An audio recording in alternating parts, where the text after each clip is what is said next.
동행 간호사는 전담 간호사 방식으로 운영됩니다. 고객님이 궁금하실 때마다 콜센터에 전화하기 어려우시니 저희가 담당 간호사의 핸드폰 번호를 별도로 알려드립니다. 언제든 직접 연락하실 수 있도록 한라인을 제공해 드리는 것입니다. 동행 서비스 신청은 콜센터를 통해 하시고 이후 전담 간호사와 건강 상담을 이어가시면 되겠습니다. 전담 간호사와 일반 매니저의 차이를 설명드리겠습니다. 전담 간호사는 진료실에 함께 들어가 교수님의 설명을 이해하고 진료 후 고객님께 처방 내용과 주의사항을 설명해 드립니다. 만나는 장소는 병원입니다. 일반 매니저는 집에서 모시고 나가 집으로 다시 모셔다 드리는 도어투도어 방식으로 운영됩니다. 진료실까지 동행하지만 의료적 설명보다는 이동과 지원에 중점을 둡니다. 전담 간호사는 의료진과의 원활한 소통을 돕고 질환 전반의 치료 과정을 한눈에 이해하실 수 있도록 설명해 드립니다. 고객님이 암 치료의 전체 여정 중 지금 어느 단계에 있는지 파악하실 수 있게 되면 다음 단계를 미리 준비하실 수 있습니다. 암 진단, 중대 질환, 말기 질환은 모두에게 누구나 처음 겪는 초행길입니다. 처음 가는 길은 천천히 조심스럽게 가게 되죠.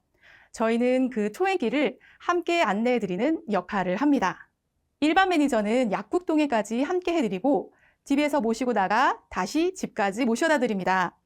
요즘은 자녀가 한두 명이거나 없는 경우도 많고 자녀가 있어도 직장 생활로 병원 동행이 어려운 경우가 많습니다. 그런 상황에서 일반 매니저가 함께 해드리는 것이죠. 또한 전담 간호사는 주로 진료 시에 동행하고 일반 매니저는 검사 시에도 동행한다는 차이점이 있습니다. 자료에 보이는 것은 삼성서울병원 초진 당일에 받는 안내종이입니다. 처음 진단 후 대형 병원에 가시면 당일 여러 검사를 여러 건물에서 소화해야 되는 경우가 많습니다. 본관, 별관을 오가다가 방향을 잃고 당황하시는 분들이 많으시죠. 자원봉사자가 있긴 하지만 자원봉사자 찾는 것도 쉽지가 않습니다. 예를 들어 핵의학과 검사는 주사 후 3, 4시간 대기 후에 촬영을 진행하는데 이런 스케줄 관리를 저희가 미리미리 안내해 드립니다. 교육 자료도 보내드립니다. 인터넷 카페에 정보가 많지만 자신의 상태와 맞지 않는 최악의 사례를 먼저 접하고 불안해지시는 경우가 많습니다. 불안도가 높으신 분들께는 카페 검색을 자제하시도록 안내를 드리기도 합니다. 불안도가 매우 높으셨던 고객님으로 처음 유방에 혹이 만져지셨을 때 저희와 관리를 시작했습니다. 일반적으로 혹은 2, 3cm 이상이 되면 손으로 만져지는데 이 고객님은 직경 8cm, 림프절 전이까지 있는 상태에서 유방암 진단을 받으셨습니다. 불안도가 높으신 분들은 결과가 두려워서 검사를 미루시는 경우가 많습니다. 50대 초반에 초등학생 자녀가 있는 상황이었으니 얼마나 두려우셨을지 이해가 됩니다. 다행히 저희와 관리를 시작하셨고 종양의 크기가 컸기 때문에 선행항암, 즉 항암제로 크기를 줄인 뒤 수술하는 방법으로 치료를 진행하셨습니다. 부분절제 수술과 방사선 치료까지 마치셨고 6개월여의 치료 기간 동안 저희가 꾸준히 연락을 드렸습니다. 해당 고객님께서는 유방암 치료 이후 요가를 시작하셨는데 요가를 하던 중 반대쪽 유방이 딱딱하다고 하셔서 검사를 권유했습니다. 처음에는 별거 아닐 거라고 하시면서 검사를 자꾸 미루셨었어요. 검사의 목적이 이상이 있는 것을 발견하는 것도 있지만 이상이 없다는 것을 확인하는 것도 중요하다는 것에 대해 설명드리고 결국 검사를 받으셨고 양측성 유방암으로 진단되셨습니다.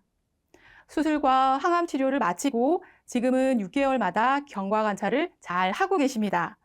저희가 없었다면 반대쪽도 암의 크기가 꽤 커지고 나서야 병원을 가셨지 않을까 짐작해 볼 수 있습니다. 또 다른 사례입니다. 50대 초반 여성 고객님으로 직장암 수술 후 6개월 간격으로 정기검진을 받고 계셨습니다. 흉부 CT에서 결절이 발견되어 담당 의사가 유방검사를 권유했는데 작년에 국가건강검진에서 유방 촬영을 했으니 괜찮다고 하시더라고요. 국가건강검진에서는 유방 촬영, 즉 맘모그래프만 검사하기 때문에 간혹 유방암이 있는데도 놓치는 경우가 있을 수 있어요. 유방 촬영 단독보다는 유방 초음파와 세트로 검사해야 정확도가 높습니다. 저희가 재차 권유하여 초음파 검사를 받으시도록 설득했고 결국 2차 암, 유방암이 발견되었습니다. 암을 한 번 경험한 후에는 오히려 또 다른 암에 덜 민감해지시는 경우가 있는데 이런 경우가 바로 그렇습니다. 이분은 유방보존술과 방사선 치료까지 잘 마치고 현재 아주 잘 지내고 계십니다. 저희 전담 간호사와는 한라인을 통해 직접 소통하실 수 있습니다. 저희 간호사들이 외근 중인 경우가 많아 콜센터를 통해 연결되기 어려운 점이 있기 때문에 그렇습니다. 혹시라도 저희와 전화 통화가 어려울 경우 조직검사 결과지나 병원 앱의 혈액검사 결과를 문자로 보내주시면 저희가 해석해 드립니다. 수치가 조금이라도 오르면 빨간색 표시가 떠서 놀라시는 경우가 많은데 정상 범위인지 실제로 주의가 필요한지 판단해 드립니다. 환자분들에게는 치료 과정의 전반에 대한 내용을 의논할 전문가가 있다는 것은 매우 중요합니다. 중대질환 진단을 받으시면 전문 메디컬 비서가 생기는 것처럼 저희가 1대1로 소통하면서 관리해 드립니다.